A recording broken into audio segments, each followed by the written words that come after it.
So this is my latest 3D printed kickstand. It's very lightweight.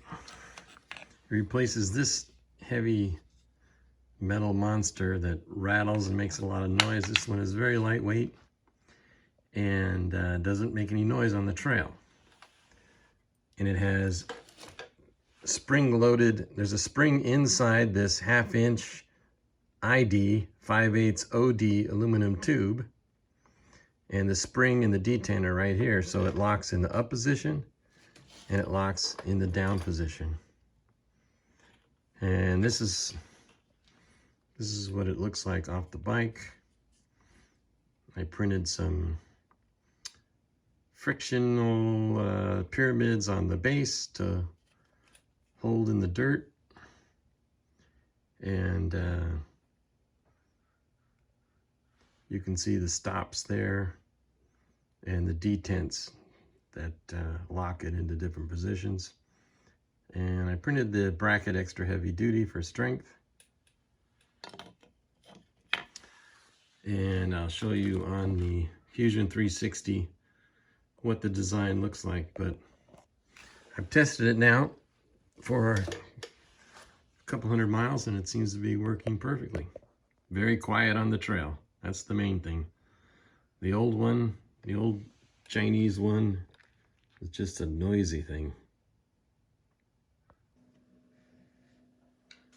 So this is what the design looks like. So we have the top bracket. You can see the detents on the side that this follower locks into. Let me just get rid of this here. So this follower, this is in the down position. This follower is on this flat, spring loaded by this spring. And then when you push this up in the up position, the follower goes against this flat and it holds the kickstand in the up position. This is all PLA. And this is an aluminum tube that is 5/8 OD and 1/2" ID. And the spring is a 1/2", goes in the tube. And then the foot, which I have left off here, I cut the tube to length after measuring the bike so that it'll stand at the right angle. I cut it off, put the foot on, and then I put a wooden dowel in here, cut to length so that the spring fits in here and gives me about, I take about half of this length here, and that's the amount of tension. I compress it that much and it rides on here, and then when I flip it, it goes on there and stands out there. So it's pretty simple design.